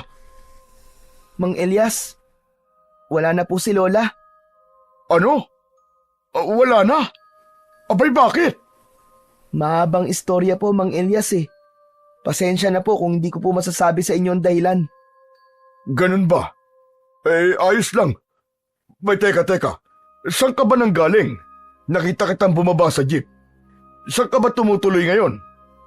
Sa tabi-tabi lang po. Eh kung ganun gusto mo bang tumuloy muna sa bahay ko? Ako lang naman mag-isa ron eh. Ayos lang po ba sa inyo, Mang Elias? Abay, oo naman. Hindi ka na iba sa akin, iho. Alam mo naman magkaibigan kami ng lola mo, hindi ba? Dahil kailangan niya ng pansamantalang matutuluyan, hindi na tumanggi ang batang si Popoy sa alok ni Mang Elias na doon muna siya tumuloy sa bahay nito. Katulad ng tirahan nila dati ng kanyang lola, kubo lang din ang tinitirahan ng matanda. O siya, sige. Maupo ka na muna, Popoy. Teka, kumain ka na ba? Opo, tapos na po, Mang Elias. Ganun ba? Kape, gusto mo ba? Sige po, salamat po. Teka, ipagtitimpla kita ha. Maupo ka na muna dyan. Naupo si Popoy sa naroong upuan at inilibot ang paningin sa paligid habang hinihintay na matapos si Mang Elias sa pagtitimpla ng kape. Mang Elias, kayo lang mag-isa rito? Akala ko po may asawa kayo. Parang nabanggit niyo po kasi dati kay Lola na may anak po kayong kasing edad ko. Ha? May nasabi ba akong ganun? Baka lasing lang ako noon kaya kung ano-ano na ang pinagsasasabi ko. Wala akong asawa't anak. Mag-isa lang ako rito. Hindi nakaligtas sa mga mata ni Popoy na tila naging malikot ang mga mata ni Mang Elias habang nagsasalita. Hindi niya na lang yun pinagtuunan ng pansin. Tumuon ang atensyon niya sa isda at karne na dala ng matanda. Ang dami niyo naman po yatang biniling ulam. Kaya niyo po bang ubusin lahat yan? Dinamihan ko na para hindi na ako magpabalik-balik pa sa palengke. Nakakapagod.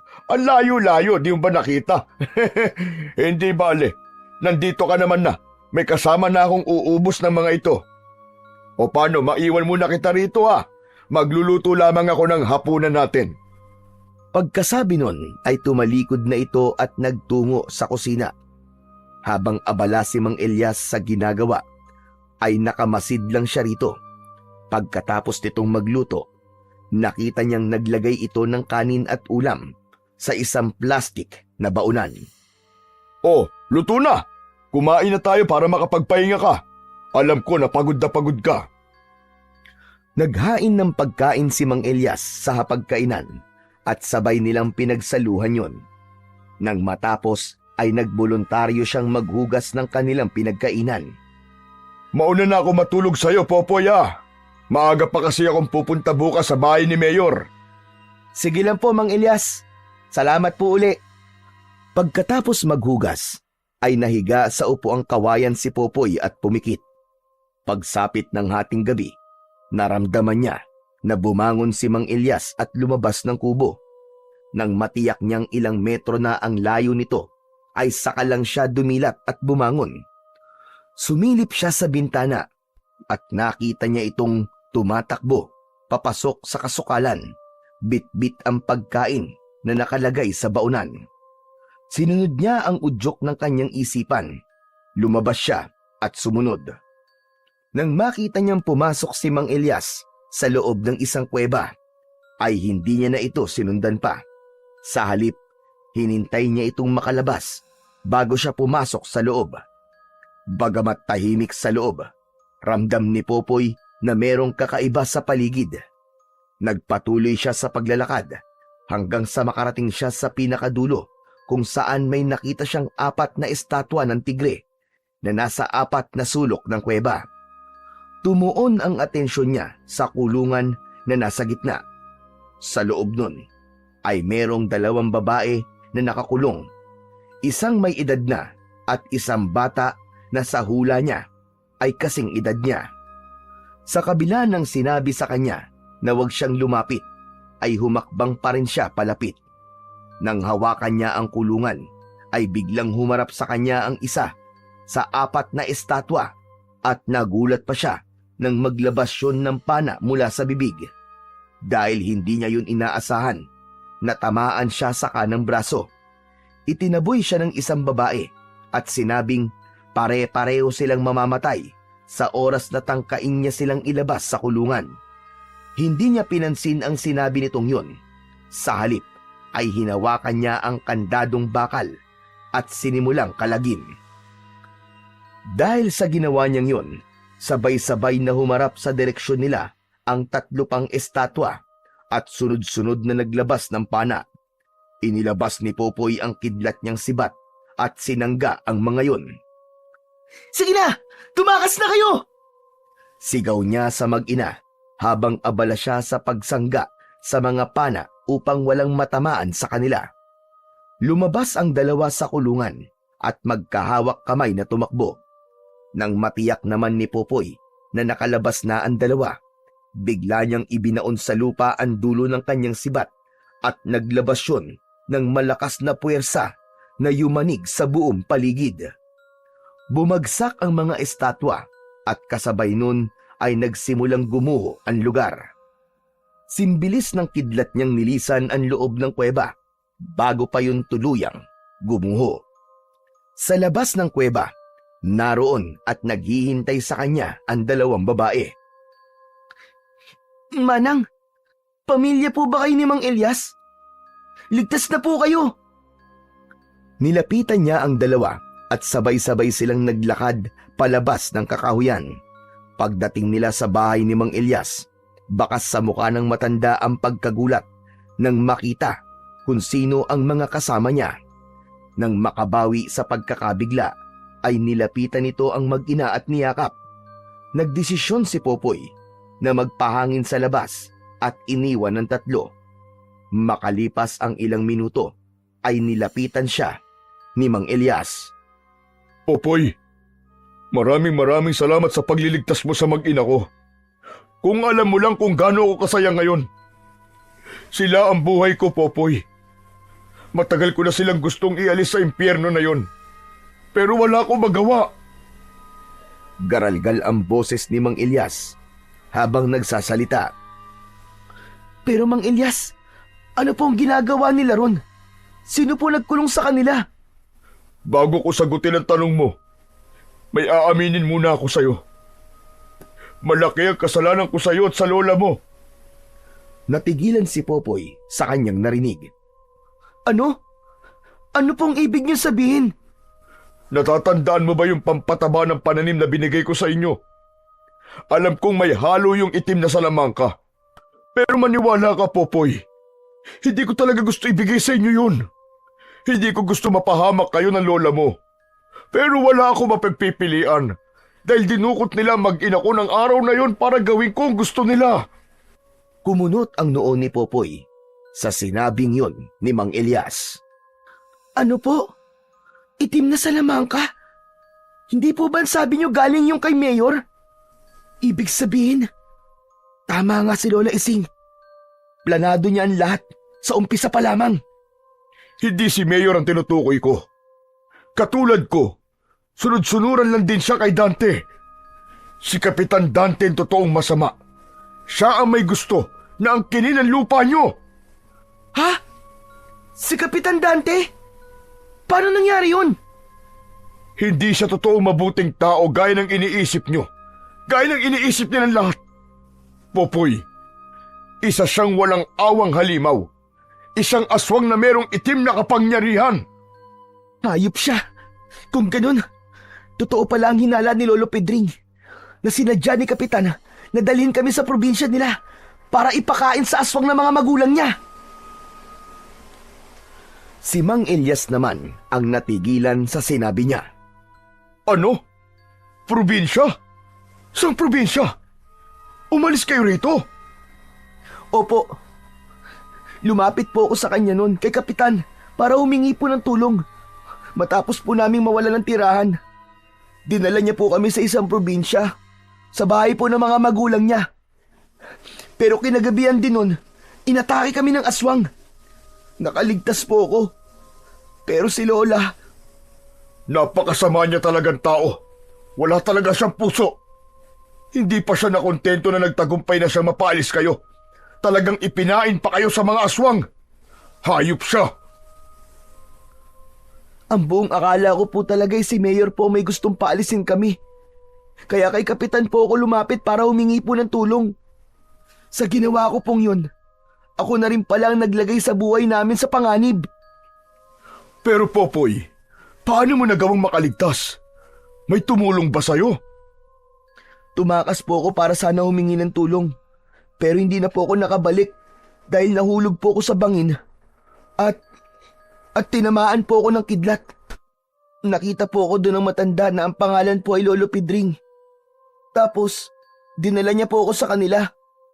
Nagising na lang po ako nang wala po akong maalala. Kahapon nga lang po bumalik ang alaala ko eh. Kaya nagdesisyon po agad ako na bumalik dito. Sino naman yung Lolo Pidring na sinabi mo? Yun nga po, siya nga po yung nagligtas sa akin. Nakita niya po akong walang malay sa ilalim ng bangin kaya inuwi niya po ako at ginamot. Teka, Popoy, tama ba ang narinig ko sa'yo na tinamaan ka ng kidlat? Abay, paano mo nagawang mabuhay? Mahirap pong ipaliwanag eh. Pero pagkatapos ko pong magkamalay, nagkaroon na po ako nito. Itinaas ni Popoy ang isa niyang kamay at ipinakita ang kanyang kapangyarihan kay Mang Elias. Aba, Popoy, meron kang mutya ng dagitab? Alam niyo rin po ang tungkol sa mutya, Mang Elias? Oo naman. Naikwento lang sa akin yan noon ng lolo ko. Ang akala ko, kwentong barbero lang yan. Ngunit totoo pala. Kaya po ako bumalik dito para maghiganti. Pagbabayarin ko po ang dapat pagbayarin sa nangyari sa amin ni Lola. Popoy, kasama ba ako sa gusto mong pagbayarin? Maiintindihan naman kita kung sakali. Pero sana, huwag mo naman idamay ang mag-ina ko. Wala silang kasalanan. Mang Elias, huwag po kayong mag-alala. Wala akong balak na isali ka o ang pamilya mo. Naiintindihan ko po ang ginawa nyo. Kahit sino naman po siguro na malagay po sa sitwasyon nyo noon, ay gagawin din po ang lahat para sa pamilya nila. Ngayon pong alam ko na kung sino ang totoong kalaban. Hindi po ako papayag na may maloko pa siyang iba. Mag-iingat ka, Popoy. Katulad na sinabi ko kanina, masahol pa sa halimaw si Dante. Bukod sa pagiging aswang, marunong din siyang gumamit ng itim na salamangka. Gusto ko po siya makaharap bukas ng gabi. Kakailanganin ko po ng tulong niyo, Mang Elias. Sige, Popoy. Nasa likod mo ko. Iniligtas mo mag-ina ko, kaya wala akong hindi susundin sa lahat ng sasabihin mo.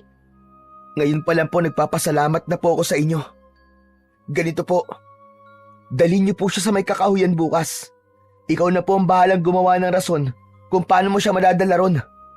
O sige, ako nang bahala ron. Marami pong salamat uli. Ako ang dapat na magpasalamat sa iyo dahil iniligtas mo ang pamilya ko. Ang tagal ko silang hindi nakasama. Nakukontento na lang ako sa pagdadala ng pagkain doon para hindi sila magutom. Takot akong hawakan sila dahil alam kong delikado. Kalimutan na po natin yun, Mang Elias. Wala po yun. Ginawa ko lang naman po ang alam kong dapat gawin.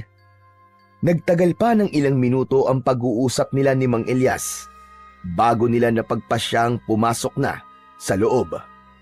Kinabukasan, nagpaalam si Popoy na pupunta siya sa dati nilang tinitirhan. Mataas na ang sikat ng araw nang makarating siya roon. Naabutan niya ang ilang kalalakihan na abala sa pagbubungkal sa malawak nilang lupa gamit ang isang dimakinang sasakyan.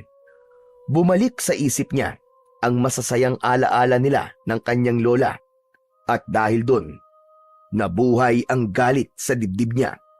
Tila naramdaman ng kalangitan ang emosyong namayani sa kanya dahil biglang dumilim at sinabayan ng pagkidlat. Ilang sandali pa ay sunod-sunod na tinamaan ng kidlat ang lupa nila. Kaagad nagsitakbuhan palayo ang mga naroong kalalakihan na nagtatrabaho matapos masaksiyan ang nangyayari. Kumalma lang ang kalangitan nang maglakad siya palayo sa lugar na yon. Bago siya umuwi, ay pumunta muna siya ng bayan at pumasok sa isang tindahan ng mga comics. Bumili ulit siya ng maskara ng paborito niyang comics karakter. Kinagabihan, alas 7 pa lamang ay nasa kakahuyan na si Popoy at hinihintay niya na dumating si Kapitan Dante. Suot niya sa kanyang muka ang maskarang binili niya. Waring ginaya niya ang karakter sa comics upang hindi siya makilala ni Kapitan. Makalipas ang mahigit 1 oras na paghihintay, dumating din ang kanyang hinihintay. Bakas ang pagtataka sa mukha nito nang makitang gumuho na ang kuweba kung saan nito ikinulong ang mag-ina ni Mang Elias. Lumabas siya mula sa likod ng isang puno upang makita siya nito. Kapitan Dante! Kumusta ka? Sino ka? Bakit may takip ang mukha mo? Bakit ka nakasuot ng maskara? Ikaw ba may kagagawa nito? Ang lakas ng loob mong kalabanin ako! Oo, ako nga. At ikaw na susunod kong patutumbayin. Pagkasabi nun, ay inilabas ni Popoy sa kanyang kanang kamay ang kidlat niyang sibat. Pinaglaruan niya muna yon sa kanyang mga kamay at pagkatapos ay iniumang niya ang matulis na parte paharap sa kapitan. Tignan natin kung hanggang saan ang kaya mo! Itinaas ni Dante ang isa nitong kamay at naglabas ng kulay itim na mahika. Unti-unti yung humaba at naging hugis espada. Hindi na nagulat si Popoy sa kanyang mga nasaksiyan dahil nabanggit na sa kanya ni Mang Elias na marunong gumamit ng itim na mahika, si Dante. Hayop ka, Kapitan Dante! Pagbabayaran mo lahat ng kasamaang ginawa mo! Pagkasabi nun ni Popoy, ay sinugod niya kagad si Kapitan gamit ang taglay niyang bilis. Nagtagisan sila ng lakas at kapangyarihan. Maririnig sa paligid ang dagundong ng kanilang mga armas tuwing nagkakasalubong ang mga yon. Nagtagal pa ng ilang minuto ang kanilang laban bago siya nagtagumpay na mapatumba ang kapitan. Nagawa niyang putulin ang gamit nitong maywagang sandata nang hampasin niya yon ng kanyang sibat na kidlat. Ang akala niya, susuko na si Kapitan Dante, pero nagkamali siya. Muli itong tumayo at may binanggit na mga katagang hindi niya maintindihan. Napalingon si Popoy sa paligid nang may narinig siyang papalapit. Pagtingin niya sa itaas, may nakita siyang maraming uwak na papalapit sa direksyon niya. Naging abala siya sa pagpatay sa mga yon, kung kaya't hindi niya napansin na nakalapit na pala sa kanya si Kapitan. Napangiwi siya nang ibaon nito sa kanyang tiyan ang hawak nitong armas. Naramdaman niyang tumagos yun hanggang sa kanyang likuran. Unti-unti siyang nanghina hanggang sa tuluyang mapaluhod. Sinamantala naman yun ni Dante para alisin ang suot niyang maskara. Saglit lang itong nagulat nang makita ang kanyang muka. Kasunod nun ay umalingaw-ngaw na sa paligid ang malademonyo nitong halakhak. Ikaw pala yan! Hindi bale, Popoy! Huwag kang mag-alala dahil magkakasama na kayo ngayon ng lola mo! Nang marinig ni Popoy na binanggit nito ang kanyang lola, ay bigla siyang nagkaroon ng panibagong lakas. Bumalik sa isip niya ang lahat ng pinagdaanan nila at kung paano ito namatay sa kamay ng mga amalanhig. Tumingala sa kalangitan si Dante nang magsimulang kumidlat. Sinamantala niya yon. Tumayo siya at itinusok ang hawak niyang sibat sa tagiliran nito. Napaatras ito habang hawak-hawak ang natamong sugat. Kalaunan ay napaupo ito sa damuhan. Hayop ka, Kapitan! Dito na nagtatapos ang kasamaan mo! Pagkasabi nun, ay inihagis niya ang sibat sa direksyon nito. Kasabay ng pagbaon nun sa kaliwa nitong dibdib, ay siya ring pagtama ng kidlat sa katawan nito. Nang matiyak niyang wala na itong buhay, ay muli siyang napaluhod habang sapu-sapo ang sugat na walang tigil sa pagdurugo. Nasa paligid lang pala noon si Mang Elias at kaagad itong lumabas at lumapit sa kanya matapos nitong makita na natalo na ng bata si Dante. Popoy! Popoy! Kailangan mo magamot. Malala ang sugat mo. Dadalhin kita sa bahay. Inilalayan siya nitong makatayo at maglakad. Paglabas nila ng kakahuyan, bigla siyang humiwalay dito. Mang Elias, salamat na lang po. May kilala po ako manggagamot. Sa kanya na lang po ako magpapagamot. Salamat po sa ginawa niyong pagdadala rito kay Kapitan. Pero grabe ang sugat mo, Popoy. Delikado. Kaya mo ba magpunta ron na mag-isa? Opo, kayang-kaya ko po, Mang Elias. Sigurado ka? Kung ganun hindi na kita pipigilan pa. Mag-iingat ka, Popoy. Maraming salamat sa ginawa mong pagliligtas sa mag-ina ko. Pagpalain ka nawa ng Diyos. Salamat po. Tumangulang si Popoy at nagsimulang humakbang palayo. Makalipas ang halos isang araw, natagpuan ni Popoy ang kanyang sarili na nakatayo sa tapat ng bahay ni Lolo Pedring. Nanghihina pa rin siya, kung hindi marahil sa mutya ng dagitab na nasa kanyang katawan, ay baka kanina pa siya binawian ng buhay. Itinaas niya ang kanyang kamay para sana kumatok, subalit hindi pa man yun sumasayad, ay bumukas na kagad ang pinto at sumalubong sa kanya ang matanda. Magandang umaga po. Magpapagamot po sana. Natawa si Lolo Pedring sa sinabi niyang yon. Kung aalis ka lang din ulit, sa oras na gumaling ka na, ay hindi ang sagot ko. Si Popoy naman ang natawa sa matanda. Wala na pong dahilan para umalis po ako, Lolo Pedring.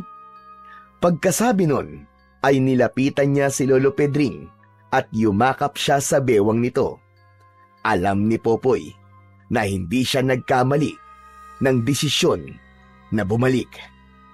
Lumipas ang maraming araw at buwan. Masayang namuhay ang dalawa sa munti nilang kubo. Tawanan at hagik-gikan ang maririnig sa kanila sa labis na kasiyahan. Wala nang aswang na gumagambala o napapabalitang nag-aasik ng lagim.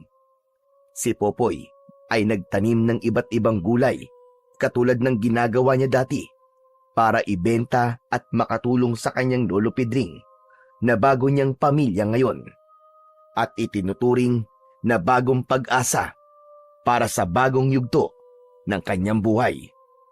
Sa kabila ng kapayapaang tinatamasa nila, hindi pa rin sila nagpakampante ni Lolo Pedring dahil alam nila na ang kasamaan ay palaging naghihintay lang ng tamang pagkakataon upang sumalakay at hindi rin lingid sa kanila na dahil sa kapangyarihang taglay ng mutya ng dagitab ay maaaring merong masasamang loob o elemento ang magnanais na makuha ito sa kanya. Ngunit naniniwala ang batang si Popoy na hanggang buo ang pananampalataya niya sa Diyos at sa kanyang mutya at sa pagmamahal niya sa kanyang Lolo Pedring ay hinding-hindi magtatagumpay ang kasamaan laban sa kabutihan. Habang namimitas ng mga tanim nilang gulay ay